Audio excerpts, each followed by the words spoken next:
Speech off. Hi guys, welcome back to my channel. So I'm here to do my June wrap up. I thought that I would finish off June with a bang and do like one more like 5-star read on the last day of June. I was gonna do this later, but it didn't happen. I ended up with a DNF on the last day of June, and yeah, it's fine. I got a ton of 5-star reads throughout the month, so let's just get to them. I meant to do a mid-month wrap-up. I didn't do that either. So this could be long. So, get a drink, sit back, and yeah. So, I participated in the historical fiction readathon that was hosted by Shelley Swearingen, Gloria Z. Thompson, Charlotte at Coiny Reads, Melinda at A Web of Stories, and Brittany from Literarily Smitten. Say that 10 times fast. So yeah, I'm going to kind of tell you the books I read and what the prompts were for. So the first book I read was for prompt number 4, read a book with a dual timeline. And I read The Family Behind the Walls by Sherry J. Ryan. I gave it some 5 stars. This is one of my new releases for this year. Our main character is Jordana. And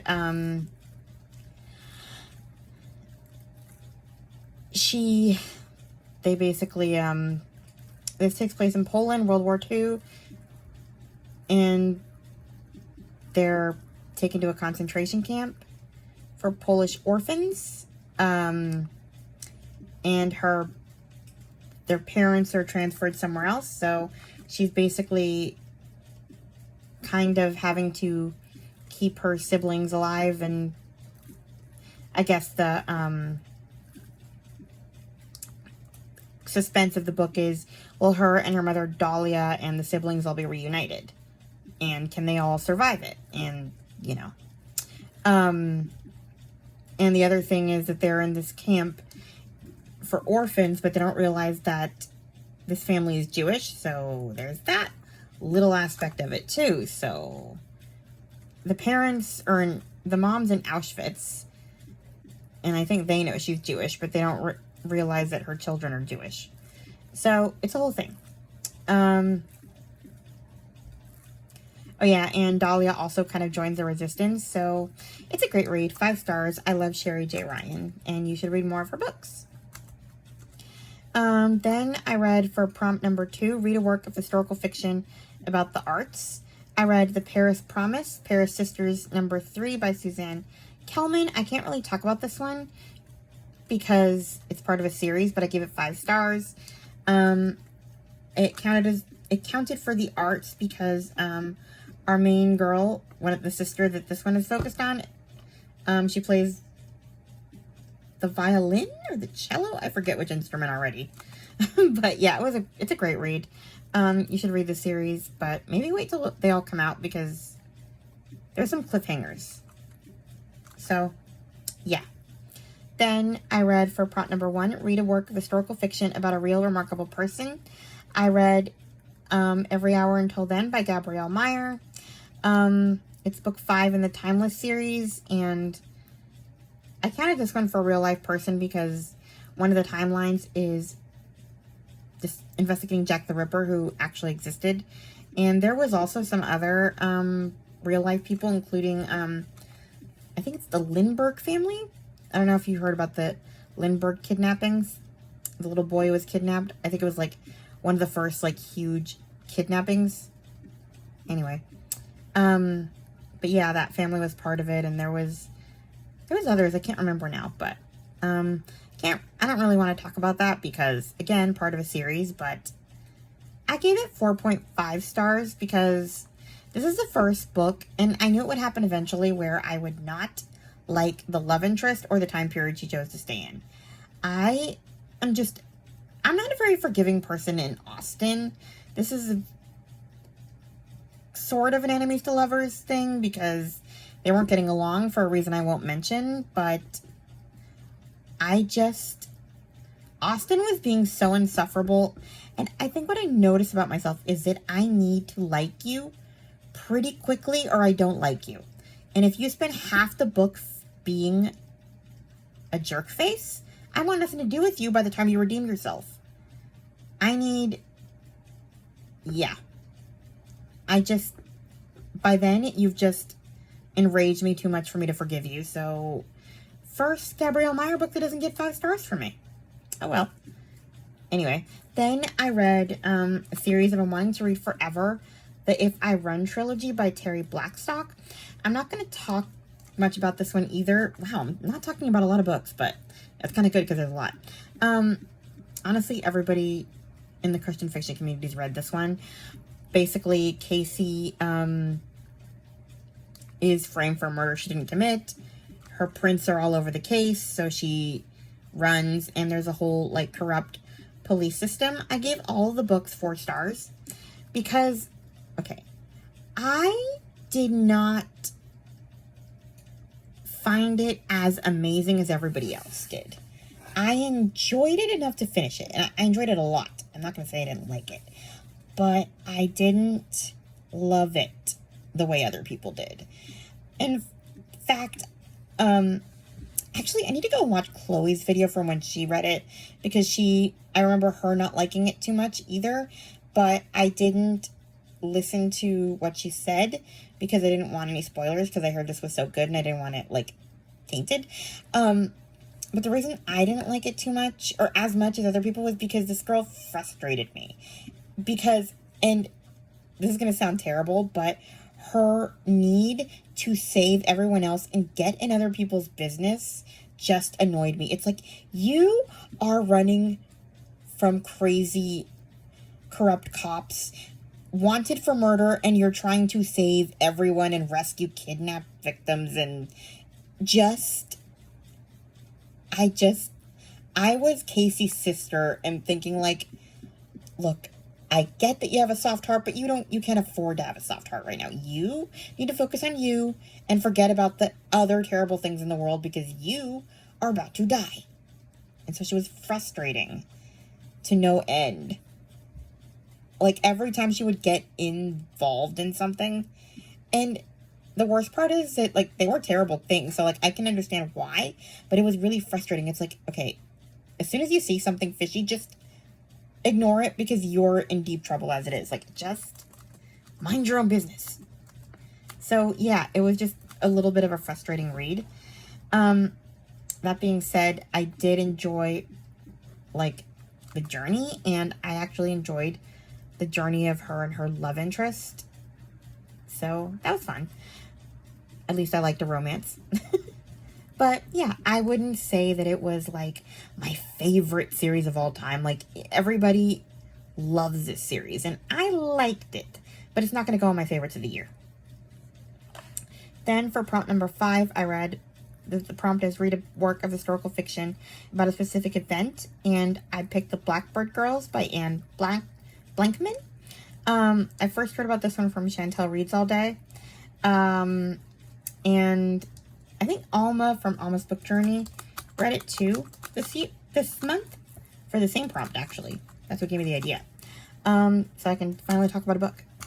So we have 2 different timelines. That could also, I guess, qualify for that. On a spring morning in 1986, neighbors Valentina Kaplan and Oksana Savchenko wake up to an angry red sky. A reactor at the nuclear power plant where their fathers work, Chernobyl, has exploded. Before they know it, the 2 girls, who've always been enemies, find themselves on a train bound for Leningrad to stay with Valentina's estranged grandmother, Rita Grigorievna.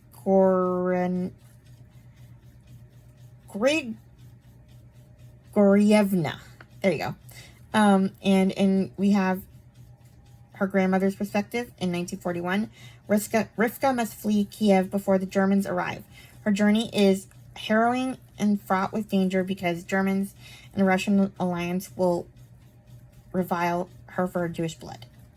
In both time periods, the girls must learn who to trust and how to have hope in the midst of horrible events. So it was an interesting read because of these 2 kind of time periods, and you see kind of how Rivka is affected in the 80s timeline because she's living in the Soviet Union, and she's still not allowed to be Jewish. But she's, like, one of the interesting plots was that she was being Jewish in secret. And, yeah, it was kind of interesting to read, like, how she was affected post-war. So, and I never really knew much about Chernobyl either. I didn't even know what Chernobyl was until this book. So, yeah, there's another one I want to read called The Enemy's Daughter, but I might save it for next year's middle grade March, or maybe a storathon in November. I don't know. We'll see. Then a library hold came in for The Bright Years by Sarah Damoff. This was a new release that I wasn't sure if I would like, and I'm glad that I didn't buy it because it was not, it wasn't, I guess, a book that I thought I would love, but I also wanted to read it. It was very character driven. So yeah, it's one family, 4 generations, a secret son, a devastating addiction. So this is all these different generations. So it's very character driven. We have Ryan and Lillian Bright are our main couple, and they're, you know, we see them fall in love, they get married, and they have a little girl named Georgette. So yeah, we see Ryan dealing with addiction issues, and we see kind of how that affects them. Lillian also had a son out of wedlock before she met Ryan, so she doesn't tell him that for years, so there's that. You see kind of the family fall apart, and then we see Georgette's perspective as an adult and how things are going for her. And then, yeah, it's just very character driven. Not a lot happens, except you just see very unhappy people. So, yeah.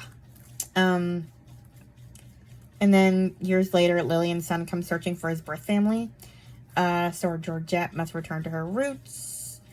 That's what the description says, but I don't know. I didn't really think that the son was a huge part of it. I thought it was going to be a bigger part, and it was going to be more like intrigue and scandal, but it wasn't that. It was just a very dysfunctional family. I have to admit, the ending made me cry, but I'm glad I don't own it. It was fine. Then I finally read The Guncle by Stephen Rowley. The Guncle is gay Uncle Patrick. Guncle. He has to take charge of his niece and nephew, Maisie and Grant, because their mother, his best friend, passes away, and his brother. Basically, he meets the children's mother first. You know, he's a gay guy, so they just become friends, but then she falls in love with his brother, and he's kind of, it's a little weird. And,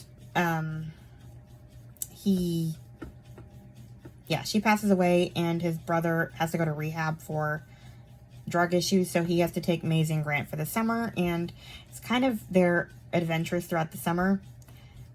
There are some heartwarming parts, some sad parts. I can see why this book is beloved. It was one of my favorites.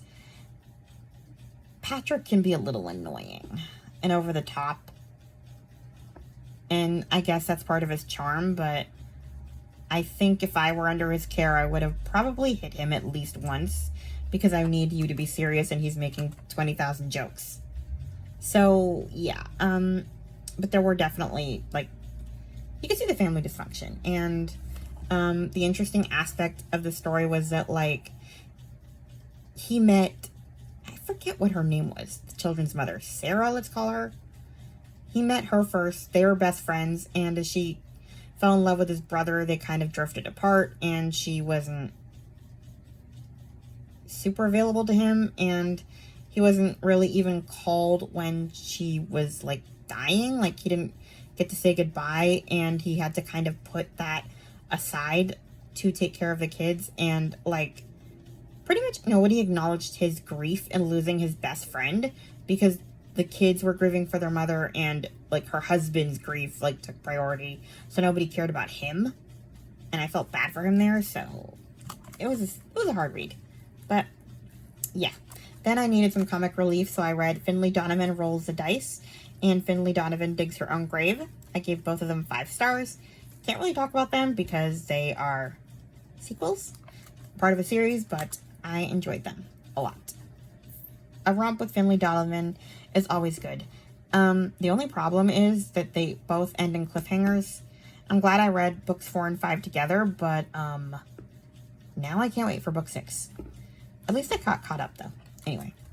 Then I read The Lilac People by Milo Todd. I gave this one 5 stars. I heard about this one from the Mom Advice Summer Reading Guide. This is about a trans man who basically is in hiding during World War II. And we hear about his life pre-war and kind of what he was doing with his friends pre-war. He was part of his name is Bert. What was it called? He was part of Dr. Magnus Hirschfeld Institute of Sexual Sciences. So, like, they kind of educated people on trans people in Germany, or, like, the LGBTQ community in Germany. I didn't even know that was a thing. That's kind of what this book brings to light, that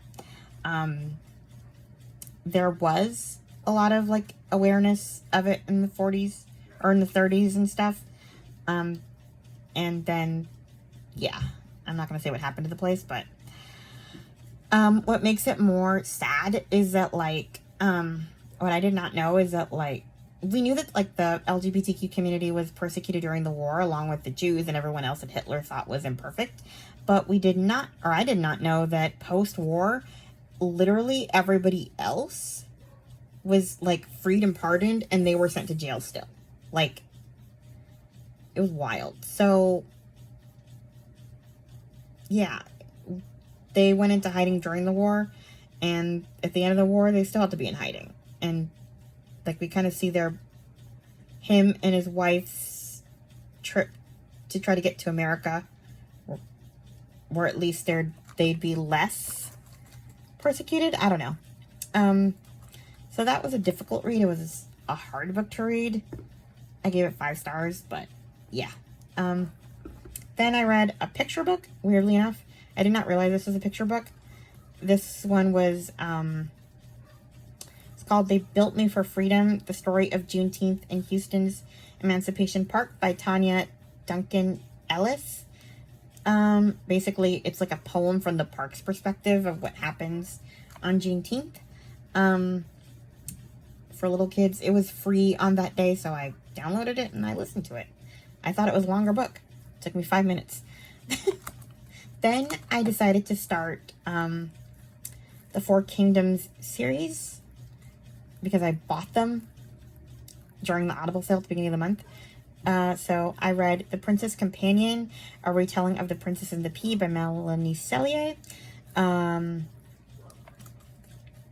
So thank you, Lindsay.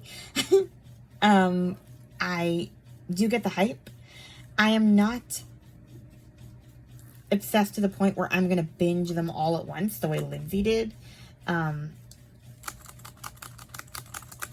But I enjoyed this one a lot. This is about Alyssa, and she basically gets lost and ends up at a castle, and they offer her a job as princess companion to the little princesses of the kingdom, and she falls in love with the prince, and the parents are trying to marry him off, and it's a whole thing. I am not really a huge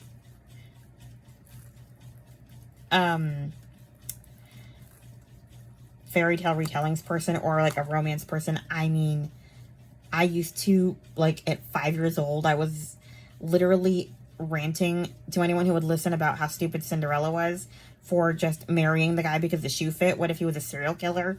Yes, that is what I was thinking about at 5 years old. So I'm a very jaded reader, but I have to admit I'm enjoying this so far. Although I have to admit the best part is the unruly little princesses.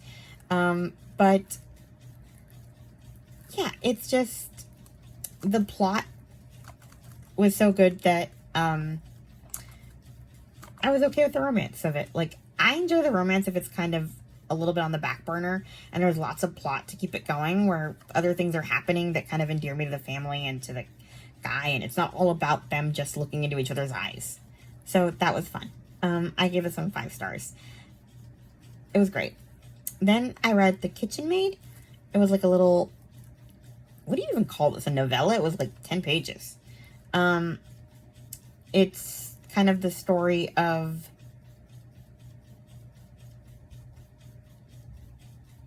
the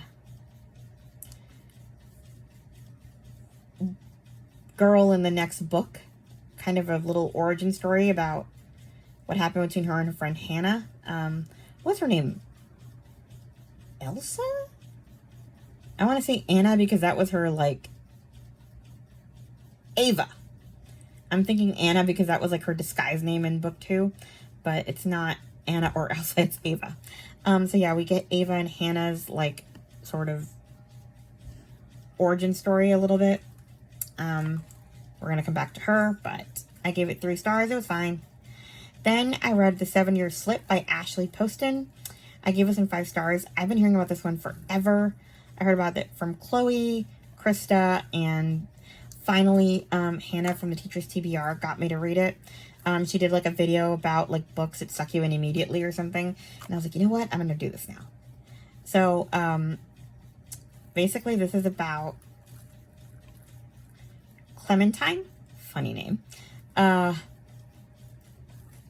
aunt dies.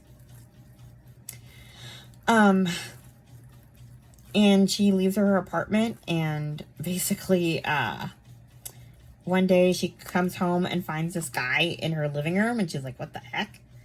And it turns out that he is from 7 years in the past. That's why it's called The 7-Year Slip. So, like, this apartment allows you to go back in time 7 years. And how do you fall in love with a guy that's not of your time? Can you find him in the future? That kind of thing. So it was a good read. There was also her friends were very funny too. So that was a good read. I don't know. I kind of knew where it was going. Like literally almost at the beginning of the book, I knew where the story was going to go. But I still gave it 5 stars because it was a good payoff. So yeah. What else? I was going to say something else about this book and I'm blanking out. Oh yeah. She was super close to that aunt. At first I thought that she was like an orphan or something and the aunt raised her. And no, she had parents. And it's like, wow. Usually when there's like a grandparent or something like that, it's because you had a bad relationship with your parents or something like that. And nope. That was weird. Anyway, then I read We Hope for Better Things by Erin Bartels. I've had this one on my TBR since I started Goodreads. It was like the 2nd book that I ever added to Goodreads on my want to read. I'm so happy I finally read it. Or listened to it, actually. I only had it on audio. It was a great read. I give it 5 stars. And I decided to use it for, well, it worked out. Book Lover Amanda's Southern Comfort reading prompt for June was storytelling or family gathering. And this is basically a story about 3 generations of family. I'm pretty sure I heard about it from Lindsay's Little Library. When Detroit Free Press reporter Elizabeth Balsam meets James Rich, his strange request that she look up a relative she didn't know she had in order to deliver an old camera and a box of photos seems like it isn't worth her time. But when she loses her job after a botched investigation, she suddenly finds herself with nothing but time. At her great-aunt's 150-year-old farmhouse, Elizabeth uncovers a series of mysterious items, locked doors, and hidden graves. As she searches for answers to the riddles around her, the remarkable stories of 2 women who lived in this very house emerge as testaments to love, resilience, and courage in the face of war, racism, and misunderstandings. And as Elizabeth soon discovers, the past is never as past as we might like to think. Debut novelist Erin Bartels takes readers on an emotional journey through time. From the volatile streets of 1960s Detroit, that is the story of her great aunt during the 1960s. And then we go to the Underground Railroad days with Mary, where kind of the whole cycle of hatred and racism in that family really started. Mary was trying to help free slaves, and people didn't like that, so it started off a chain of events that sort of have followed the family for generations. It's hard to describe, but it's a really interesting read. And yeah, I hope you guys pick it up. It's pretty clean. Although there is one scene of adultery. It's off page, but it happens, and it's important to the story. I don't want to say how, but I had to mention it. Anyway. Then I DNF'd The Golden Hour by T. Greenwood. I just couldn't get into it. It's about Wynne Davies. She was assaulted when she was 13, and the guy is getting out 20 years later. In her adult life, she lives on the opposite side of a duplex from her ex with their 4-year-old daughter shuttling between them. I actually thought this was kind of a cool arrangement where they could kind of both share custody, but like Wynne is being so insufferable, and like I know that she's been through some stuff, but like I was done with her within an hour. She was just so like awful to the guy who was like being so like, she wants to take his daughter away from him for a few months to get her head together. And it's like, yeah, I'm sure if it were the other way around, you'd react real well if he decided to take her. Why should he be reasonable? Anyway, yeah, I just couldn't take it, so I DNF'd it. Then I decided to go back to my Nicole Trope books. I'm trying to read the ones that I own. I own a ton of them because I went nuts and bought a bunch of them. So I read The Life She Left Behind by Nicole Trope. I gave it 4 stars. I thought this would be more interesting than it was. It was fine. It's basically this woman, I already forgot her name. That's how memorable this was. I cannot remember this girl's name. But yeah, she has a big secret. Like, that's why it's called The Life She Left Behind. I thought that she was like kidnapped or something. I don't know, something bigger. I mean, the secret was pretty bad, but it's pretty predictable.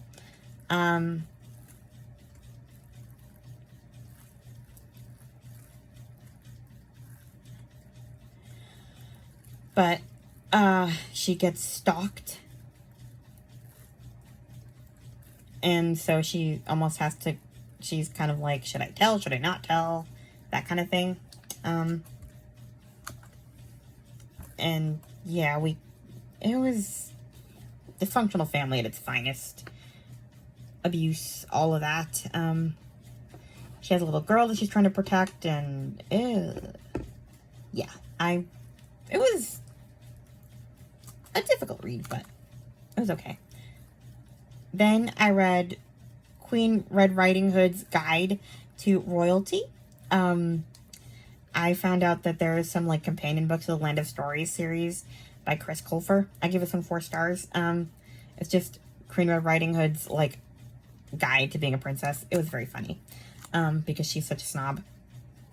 I mean, you have to read the series to kind of get the jokes.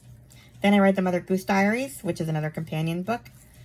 4 stars as well. Honestly, I wish that one had been longer because Mother Goose, you read about her like traveling through so much history because she's so old.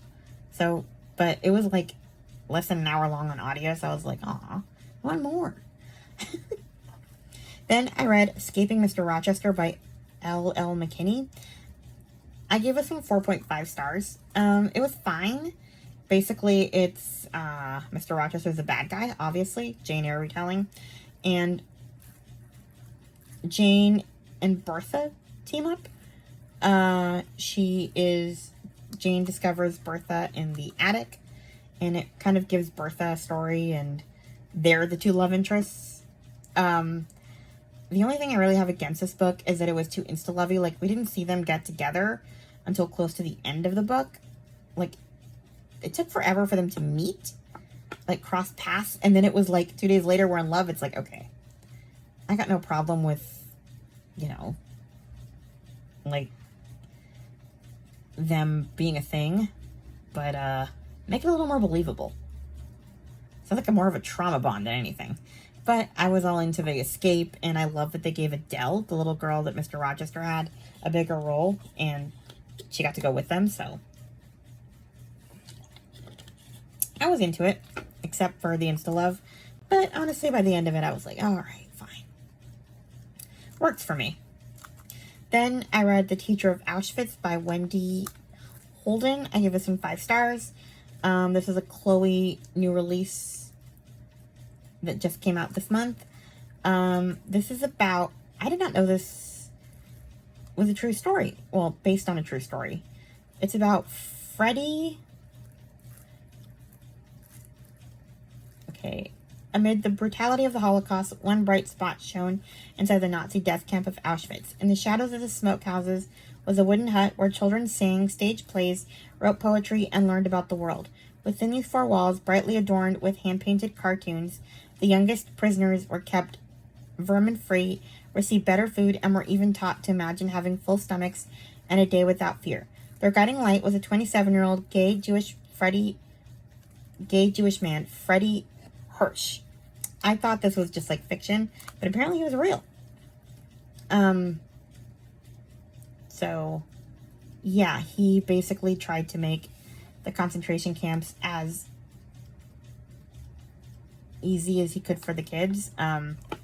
Like, a lot of it was pretty heartbreaking because, I mean, there was like a scene where they were afraid of the rats, and he's like, let's be pirates and chase the rats away, you know, or the bugs and the stuff that was like crawling on them, and, you know, like, he tried to make the best out of like nothing, or like the best out of a horrible situation. And the ending was so sad.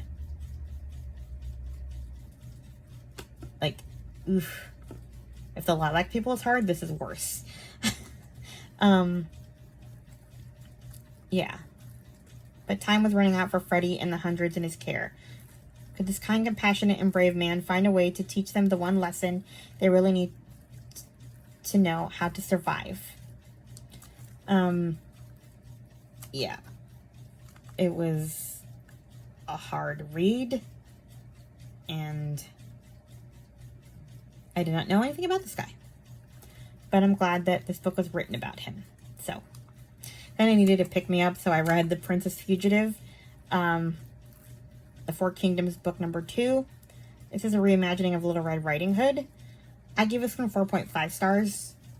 I actually liked it more than other reviews I saw, because I kind of liked Ava even when she was a villain. Like, I like villain stories, I guess. And I was okay with her transformation to a good guy, but I don't know. I just thought she was kind of cool and not so girly because she could, like, do battle and stuff. And I loved her friend, Evelyn. Well, she makes friends, Sarah and Evelyn. Sarah's kind of annoying. She's like the epitome of a girly girl that would make me crazy. Frilly dresses and boy crazy and ugh. But I loved Evelyn. She was kind of the sort of stern, she was the female bodyguard. And yeah, I love that. My only real problem is that, with this one, because I also liked the love interest. I liked Hans. My only one issue, which is what made me drop half a star, is that I feel like her victory in the trials wasn't hard won. Like, I didn't feel that satisfaction of a job well done. I'm not going to say why, but I just felt like, okay, you had too much help. Okay, maybe I did say a little bit of why. But I wanted her to have done more on her own instead of getting rescued at the end. So, yeah, that was really my only problem with that one. Other than that, I enjoyed it a lot. I really didn't have any problem with reading about the villain of the last story. Then I read The Coronation Ball, The Four Kingdoms Book 2.2. This was not on audio, so I had to read this one on Kindle Unlimited. This one was about Hannah and her love interest. This is kind of a Cinderella retelling. And Hannah is working in the kitchens of she's trying to get her apprenticeship, and she falls in love with this guy named Stefan, and she has kind of an enemy who's trying to mess with her culinary skills, and yeah, it was alright. Then I read Happily Ever After's, a reimagining of Snow White and Rose Red. I don't know anything about Rose Red, or really anything. Yeah, I didn't really see the Snow White and Rose Red of it all, but I don't know all the fairy tales. I'm just kind of going along for the ride. This is Four Kingdoms Book 2.5. I gave this one 3 stars. This one is about Evelyn and Sarah. They have their story. And Sarah was annoying and girly and squeamish and annoying. And I enjoyed Evelyn's parts a lot. Oh yeah, and I didn't really like the enemies to lovers thing with Sarah and her guy, so yeah. Sarah was just annoying enough to downgrade this book. And then I ended off the month by DNFing The Child Who Lived by Ellie Midwood. I was looking forward to this one. This is about a woman who is in a concentration camp, and I guess she has a kid. But I didn't like the storytelling of it. We jump too much in time too quickly, so like we don't see the kind of suspense before she gets taken to the camps about what she did to get there and why her husband was terrible. We start the book off, she's in like divorce court and she's trying to get divorced, and the husband is like blaming her for cheating on him and having a kid out of wedlock, but her kid out of wedlock happened in a concentration camp and the husband's a jerk. So it sounded like a good premise, but like I was just, you're telling me all this stuff but you're not showing it to me. So it's also not a very long book. It was like 4 hours with 1.5 speed, so we were already over an hour in and I didn't care enough to keep going. So yeah, that's where we ended the month. So yeah, that is everything I read in June. Please like, comment, and subscribe, and I will talk to you guys in my next video. Bye.